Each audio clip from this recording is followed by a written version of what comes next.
നമസ്കാരം. മലയാളികൾക്ക് ഏറെ സുപരിചിതനായിട്ടുള്ള സംവിധായകനാണ് സനൽകുമാർ ശശിധരൻ. അദ്ദേഹത്തിന്റെ വാർത്തകളെല്ലാം തന്നെ വളരെ പെട്ടെന്നാണ് വൈറലാകുന്നത്. പലപ്പോഴും വിവാദങ്ങളിൽ ചെന്ന് ചാടിയിട്ടാണ് അദ്ദേഹത്തിന്റെ വാർത്തകൾ വൈറലാകാറുള്ളത്. മാത്രമല്ല, പലപ്പോഴും നടി മഞ്ജു വാര്യർക്കെതിരെ രംഗത്തെത്തിയിട്ടുള്ള വ്യക്തി കൂടിയാണ് സംവിധായകൻ. ചോല, എസ് ദുർഗ, കയറ്റം തുടങ്ങിയ സിനിമകളുടെ ശ്രദ്ധേയനാണ് അദ്ദേഹം. കയറ്റം സിനിമയിൽ കേന്ദ്ര കഥാപാത്രത്തെ അവതരിപ്പിച്ചത് നടി മഞ്ജു വാര്യരായിരുന്നു. ഈ സിനിമയുടെ ചിത്രീകരണത്തിന് ശേഷം മഞ്ജു വാര്യരെക്കുറിച്ച് സനൽകുമാർ സോഷ്യൽ മീഡിയയിൽ പങ്കുവച്ച കുറിപ്പ് വലിയ വിവാദങ്ങൾക്ക് തുടക്കം കുറിച്ചു. ഒരിക്കൽ മഞ്ജു വാര്യർ പോലീസിൽ പരാതിപ്പെടുകയും 2022 ഇയാളെ പോലീസ് അറസ്റ്റ് ചെയ്യുകയും ചെയ്തിരുന്നു.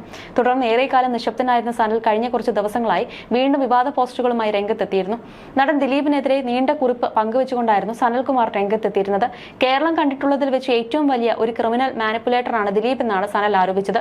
മഞ്ജു വാര്യരുമായി തനിക്കുള്ള അടുപ്പം തന്നെ ദിലീപിന്റെ ശത്രുവാക്കി. തന്റെ സിനിമകൾ പുറത്തിറങ്ങാതിരിക്കാനും താൻ അറസ്റ്റ് ചെയ്യിക്കാനുമെല്ലാം പിന്നിൽ നിന്നത് ദിലീപാണെന്നും സനൽ ആരോപിച്ചിരുന്നു. നടി ആക്രമിക്കപ്പെട്ട കേസിനെ കുറിച്ചോ ഹേമ കമ്മിറ്റി റിപ്പോർട്ടിനെ കുറിച്ചോ മഞ്ജു വാര്യർ ഇപ്പോൾ പ്രതികരിക്കാതിരിക്കുന്നത് അവർക്കും മകൾ മീനാക്ഷിക്കും ജീവന് ഭീഷണിയുള്ളത് കൊണ്ടാണ്.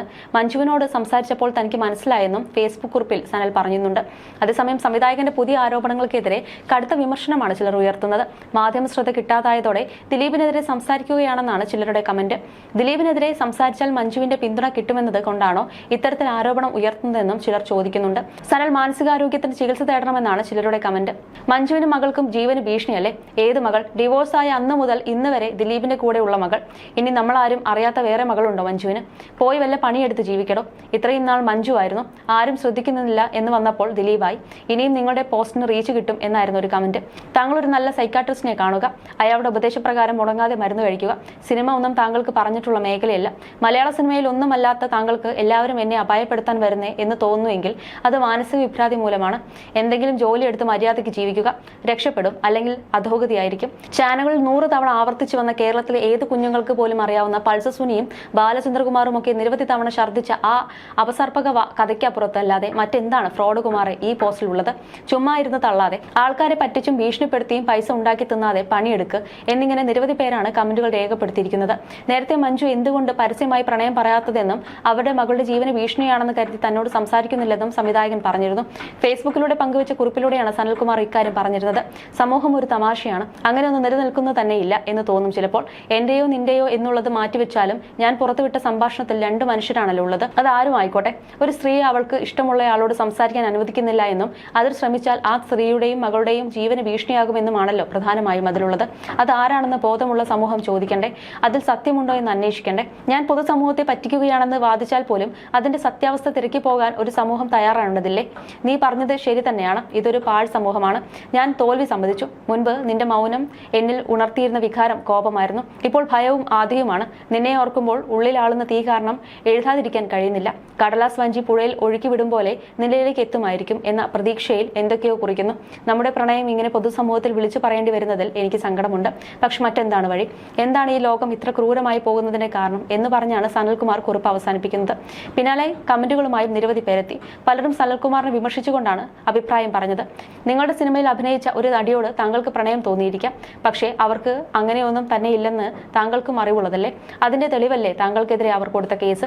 താങ്കൾ ഇപ്പോൾ അമേരിക്കയിൽ ഇരുന്നാണ് അവർക്കെതിരെ തണ്ട് കളിക്കുന്നതെന്ന് മനസ്സിലാക്കുന്നു. അവരുടെ അല്ലാത്ത ഒരു വോയിസ് ക്ലിപ്പ് അവരുടേതെന്ന് പറഞ്ഞ് സോഷ്യൽ മീഡിയയിൽ ഇട്ട് വീണ്ടും നടപടികൾ വിളിച്ചു വരുത്തരുതെന്നാണ് ഒരാൾ കുറിച്ചത്. ഈ പ്രവൃത്തി കൊണ്ട് സ്വയം കുഴി തോണ്ടാതിരിക്കുക. താങ്കളെ നേരിൽ പരിചയപ്പെട്ട ഒരാളെന്ന നിലയിൽ ഇത്തരം പ്രവൃത്തികൾ ഭൂഷണമല്ല എന്ന് ഓർമ്മിപ്പിക്കട്ടെ. അവരെ അവരുടെ വഴിക്ക് വിടുക. താങ്കൾ അറിയാവുന്ന പണി തുടർന്നും ചെയ്യാൻ ശ്രമിക്കുക എന്നാണ് മറ്റൊരാൾ സനലിനോട് പറഞ്ഞത്. ഇതിനുള്ള മറുപടിയുമായി സംവിധായകൻ എത്തി. നിങ്ങൾ ഇവിടെ കമന്റ് ഇട്ടതുകൊണ്ട് 2 ചോദ്യങ്ങൾ ചോദിക്കുന്നു. 1, നിങ്ങൾ ഇതേക്കുറിച്ച് മഞ്ജുവിനോട് സംസാരിച്ചിട്ടുണ്ടോ? 2, സംസാരിച്ചു. മഞ്ജു ഞാൻ പുറത്തുവിട്ട ശബ്ദരേഖ നിഷേധിച്ചുവെങ്കിൽ ഒരു പരസ്യ പ്രസ്താവന നടത്താൻ നിങ്ങൾ ആവശ്യപ്പെട്ടോ? ഇത് രണ്ടും ചെയ്തില്ല എങ്കിൽ എന്ത് കാര്യവിവരത്തിന്റെ അടിസ്ഥാനത്തിലാണ് ആധികാരികതയോടെ എന്ന ഭാവേന നിങ്ങൾ ഈ കമന്റ് ഇടുന്നത് എന്നാണ് സംവിധായകൻ ചോദിക്കുന്നത്. നേരത്തെ മഞ്ജു വാര്യർ ഇയാൾക്കെതിരെ പരാതി കൊടുത്തതിന് ശേഷവും സനൽകുമാർ രംഗത്തെത്തിയിരുന്നു. കമന്റുകളായി വന്ന 2 ചോദ്യങ്ങളോട് പ്രതികരിക്കുകയായിരുന്നു സനൽകുമാർ. 1, എന്താണ് മഞ്ജു കൊല്ലപ്പെട്ടേക്കാനുള്ള കാരണം? 2, അവർക്ക് ഭീഷണിയുണ്ടെന്ന കാരണത്താൽ അവർ ശബ്ദം മാറ്റി സംസാരിച്ച കോൾ അവരോട് ജീവനോളം പ്രണയമുള്ള താങ്കൾ പരസ്യപ്പെടുത്താൻ പാടുണ്ടായിരുന്നു എന്ന ചോദ്യത്തോട് പ്രതികരിക്കുകയായിരുന്നു. 2, ഞങ്ങൾ പരസ്പരം ബന്ധപ്പെട്ടു എന്നറിഞ്ഞാൽ കൊല്ലപ്പെടുമെന്ന അവസ്ഥ ഉള്ളതുകൊണ്ട് വളരെ ബുദ്ധിമുട്ടിയാണ് മഞ്ജു വാര്യർ എന്നെ കണക്ട് ചെയ്തത്. എല്ലാവരും ഒടുവിൽ ഞങ്ങൾ സംസാരിക്കുമ്പോൾ ഞങ്ങൾ തമ്മിൽ സംസാരിക്കുന്നത് പുറത്തെത്തിയിട്ടുണ്ടെന്നത് ഞങ്ങൾക്ക് വ്യക്തമായി. മഞ്ജു വാര്യരുടെ ഫേസ്ബുക്ക് പേജിൽ നിന്നും എനിക്കൊരു മെസ്സേജ് ലഭിച്ചത് ആണൊന്ന്. മഞ്ജു വാര്യരുടെ സോഷ്യൽ മീഡിയ മറ്റാളുകളും ആക്സസ് ചെയ്യുന്നു എന്നറിയാവുന്നത് കൊണ്ടായിരുന്നു അത്. മറ്റൊന്ന്, മഞ്ജു വാര്യരുടെ അഡ്വക്കേറ്റ് എന്ന് അവകാശപ്പെടുന്ന ശാന്തി ദേവി എന്നെ വിളിക്കുകയും കേസിന്റെ കാര്യം സംസാരിക്കാനോ ആമിക്കബിൾ സെറ്റിൽമെന്റിനോ ആയി എന്തെങ്കിലും സംസാരിക്കാനുണ്ടെങ്കിൽ തന്നെ ബന്ധപ്പെടാൻ ആവശ്യപ്പെട്ടുകൊണ്ട് ഒരു മെസ്സേജ് അയക്കുകയും ചെയ്തതാണ്. അത്തരമൊരു മെസ്സേജ് അയക്കാൻ ഞാൻ ആവശ്യപ്പെട്ടില്ലായിരുന്നുവെന്ന് എന്നോട് മഞ്ജു വാര്യർ പറഞ്ഞു. ഇതൊക്കെ ഞാനും മഞ്ജു വാര്യരും തമ്മിൽ സംസാരിക്കുന്ന വിവരം അവരെ തടഞ്ഞു വെക്കുന്ന മാഫിയയുടെ കണ്ണിൽ അത് അറിഞ്ഞിട്ടുണ്ടെന്ന് മനസ്സിലാക്കാൻ കാരണമായി. ഈ സന്ദർഭത്തിൽ ഈ വോയിസ് റെക്കോർഡ് പുറത്തുവിടേണ്ടത് ഒഴിവാക്കാനാവാത്തത് ആയതുകൊണ്ടാണ് ഞാനത് പുറത്തുവിട്ടത്. ഒന്ന്, മഞ്ജു വാര്യർക്ക് വധഭീഷണി ഉള്ളതിന് കാരണങ്ങൾ പലതുണ്ട്. ഹേമ കമ്മിറ്റി റിപ്പോർട്ടിന്റെ ഉള്ളടക്കം അതിലൊന്നാണ്.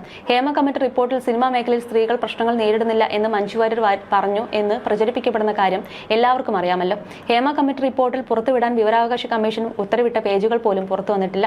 പുറത്തു വന്ന പേജുകളിൽ ആരുടെയും പേരുകളോ മൊഴികളോ ഇല്ല. മൊഴി കൊടുത്തവരുടെ പേരുകൾ പുറത്തുവിടാൻ കഴിയില്ല. പിന്നെ എങ്ങനെയാണ് മഞ്ജു വാര്യർ ഇങ്ങനെയാണ് മൊഴി കൊടുത്തത് എന്ന് പ്രചരിപ്പിക്കപ്പെട്ടത്?